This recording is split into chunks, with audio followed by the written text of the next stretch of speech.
Hi everyone, welcome to this video on how to use Power BI and Tableau to analyze your data. To get started, go to the assignment number 3, critical thinking assignment number 3, and there will be instructions. So this is what they look like. I'm just going to have them on my other screen. And today we're actually going to go over a different data set than the one that's in the assignment, just so you can kind of see a few different things that we do, and so that you have to think a little bit for the assignment. So to start, I am going to Power BI. You should just have to click the login button. And if you go to Power BI through the link that I sent you, and that's in the assignment, it should just go ahead and log you in right away. The first thing that we're going to do is get data. So since I actually want to use a different data set than the one that's provided in the assignment, I'm going to go find some data for us to analyze. I'm going to use a site called Kaggle. It's a really great one for data sets. I've been on it for quite a few years. You can post to it and join competitions, but I typically just use it to get data so that I can use it for assignments and classes and all that sort of thing. The data set that I want to use is called Titanic. It's a pretty common data set that people use. You'll hear about it a lot. Pretty much every data scientist I know has played around with this data set because it's out there. It's been used quite a bit. It's like the #1 competition on Kaggle, but it's got some pretty interesting data. So let's see what we can get here. In week 5, we're going to go over predictive modeling, and you'll learn a little bit about training and test set and what that means. But for now, I'm going to get the training set. Let's see.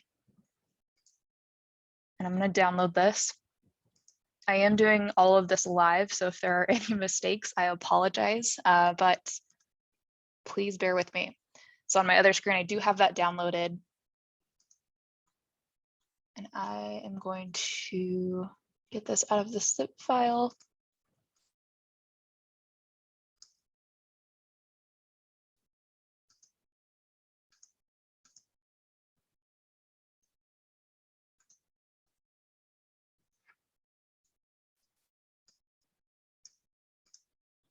Perfect. Okay, I now have it ready. And what I'm doing on this other screen.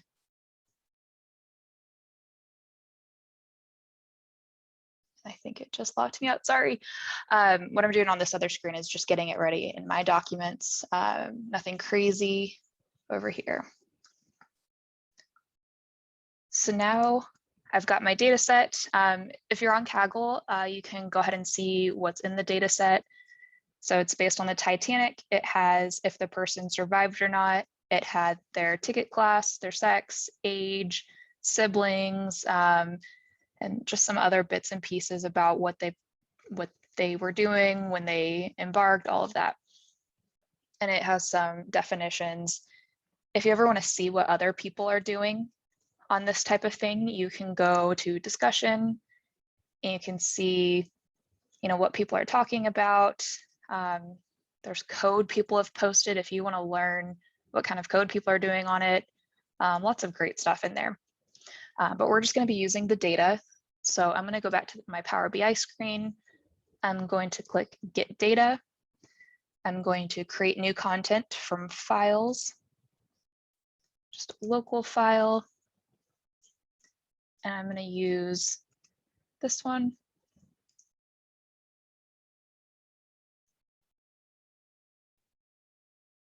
Great. So now it's in Power BI, just this local version. This is free for you all, which is great. You can use it as a student for free. I'm using it as a teacher for free. So it's nice if you just have these one-off projects. It doesn't have everything that you might need for Power BI, so it's not going to be enough to say create something for work. But you can at least start to create some things, create some cool visualizations, maybe for a class, maybe for a final project for this one, and play around with it a little bit.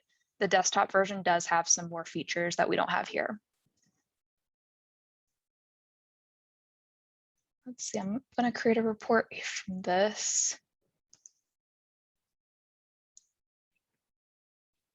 So this is the main screen of Power BI. Over here, I'm going to have all of my fields that were in that data set.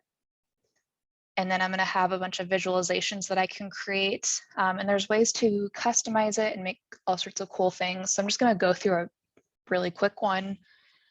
So let's say I want to make this type of chart. I want to say, let's see, I want to see if they survived by, let's see what class they were in.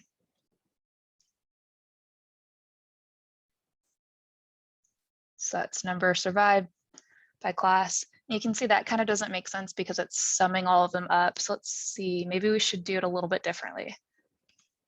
What if I put class to axes and I just do, let's see, I can do passenger ID to values and let's try to count those. So now I have my passenger ID by class. Some more third class than first class. Let's do, if I want to do survived again, I think I can add that there. Yep. Like I said, I'm doing all of this live. I haven't played around with this much. So now it's splitting out the survived and didn't survive. And you'll notice something, this is why this is used quite a bit in data science to start learning, because you can see some of the factors that really determine if someone survived or not. So look into the third class passengers, more of them did not survive than did survive, versus the first class where more of them survived. If I throw gender in there, so let's see, I'll remove class and put gender, more female survive. So, the whole, women and children first, they got on the boats first. So especially if you were a woman in first class, you were more likely to survive than a man in third class. So you can start to see some of the things we make. The data set that you have for your assignment is pretty simple. You're just going to be creating a few charts like this, and then you're going to be coloring them just to show me that you can. I'm not going to be super picky with these. I just want to know that you know how to change the colors. You can start to see that you should, label your axes and change the font if you want to. All of those basic things. I have left another data set on the practice site, and that one is a data set of Airbnbs in Chicago. That one's pretty cool because you can start to do a map and start to actually plot out different Airbnbs in Chicago and how much they cost. So you can see that this kind of tool is great for just kind of diving into data and seeing what you have. If I had been given this data set and I had no idea what was going on, I can just start dragging and dropping and creating charts to figure out what's going on.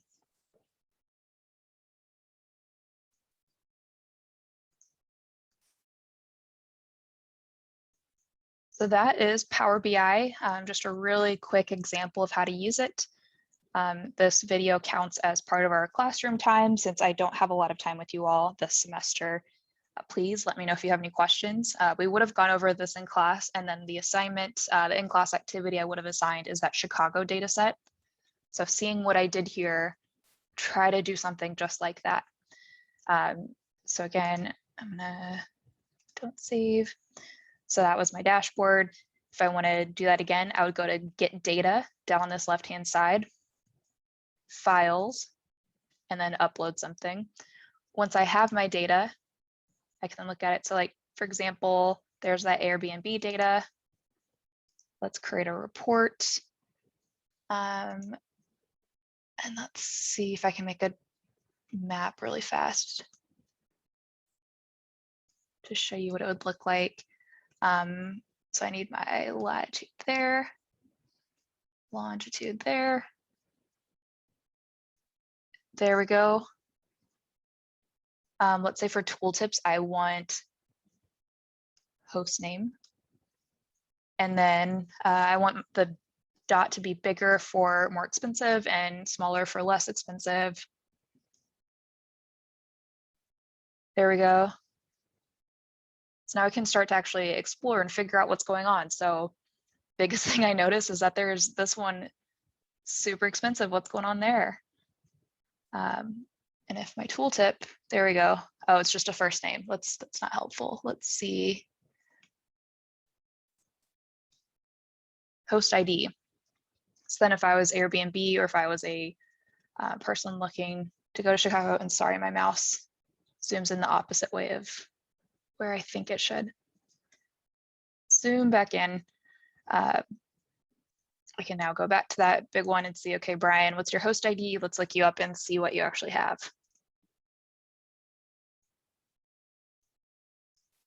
It's going a little slow, but it is there. There we go. And it's 5,000, I think, per night. It's pretty expensive, so it's probably pretty nice. But that's just some of the cool things you can do in Power BI.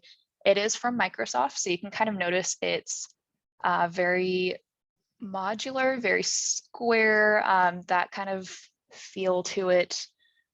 A lot of places do use it. It's great, especially if you have SQL Server, because that's from Microsoft as well. It plays very nicely with Microsoft products.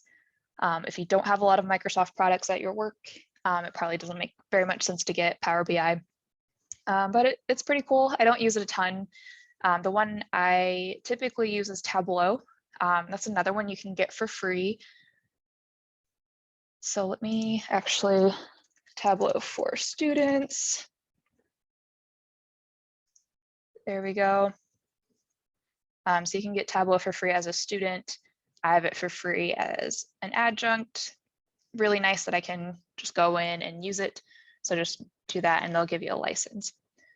But I wanted to give you a quick demo about what that would look like. So that exact same exercise with the Titanic data set, what that would look like in Tableau. So when you open it, it's just kind of this blank page. If you've had previous dashboards, they would show here. I have not used this yet. I just signed up on this computer. So it's kind of empty. I'm going to connect to data. And that file I was using is a CSV. So that'd be considered a text file. So let's go in. It's under documents. It's going to take a second to load. I like Tableau because it's a little bit more clear about what it's doing. So for example, I just brought in that data set and now I can actually see the data very clearly. I can see what's going on. Start to see, okay, I had that data dictionary on the website, but now I can see it's male, female. It's a number for the age. This is an integer. The fare is in some sort of currency amount. The cabin is a letter and then a number. And then this one's a code. Great. And then I can actually go to my worksheet and create my first visualization. So one of the things you can do is you can drag things to there, just to these columns and rows, if you'd like. And that one didn't do anything. I can show you how to fix that. This is the class. We actually want this to be a dimension and not a measure. Okay, that's fine. It's a line chart. It doesn't really make a lot of sense for this data. What about a bar chart? Great. What if we did survived, put that to color? And again, that should be a dimension. So we're getting the same kind of chart that we had in Power BI, where you can see that more of the third class did not survive versus for the first class, more of them did survive. I can bring in gender if I wanted. So something else you can do in Tableau is use the Show Me tab up here on the far right. And it's going to help guide you. So say, and actually let me fix these. I'm just converting these to dimensions so it understands that even though, for example, class is a 1, 2, or 3, it's actually, it doesn't mean that the number actually means anything. It's more of a category. So let's do class and count. It gives me a few different charts that I can choose from. So let me do a pie chart. Don't love those, but come on. The fun of doing it live, guys. You get to see all this fun stuff. I'm just dragging it up here so it understands. There we go. A really ugly pie chart. Can make that bigger.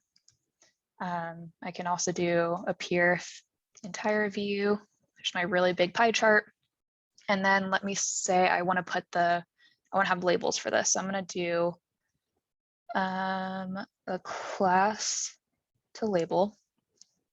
Great. And then I also want to know how many are there. But let's do percentages. So on my label, I would just go here, quick table calculation, percent of total. So this is a really, really quick demo, just going over what Tableau has, but hopefully you can start playing around with it. You can use either Power BI that has very, very specific instructions on how to make the charts, or if you're feeling adventurous, you can try to recreate assignment number 3 in Tableau. I've listed a few other visualization tools that you could use, BI tools that I've approved. If you have any other tools that you like to use that I have not listed, feel free to ask me. I will tell you, I do not want you using Excel for this. I want you to try to use a new tool. And that's just to kind of branch out a little bit. You probably already know Excel. I want you to actually try to use either Power BI or Tableau. There's lots of cool things you can do in there. So it kind of just helps you learn a few things and then actually use your student discount. So for assignment number 3, you need to first watch the video on Canvas. It's going to kind of explain the data set. It is a data set of beer clusters, and the video will tell you what clustering means, and then the instructions will kind of go into what the beer market segmentation means. And then you're going to create those visuals and create a memo. Now, when I talk about memos, I mean, it's not a paper. It's not as casual as a text. It's kind of like an email. So just a quick summary of, here are my findings. Here's what I recommend, written in a professional tone. It's not a paper where you'd have citations, but you would walk through your findings and what kinds of things you think the team should do next. So pretend like you're sending this to your boss, or maybe someone above your boss, a VP, CEO, just a quick memo to tell them what you've discovered in the data set. That is all for this video. Thanks, everyone.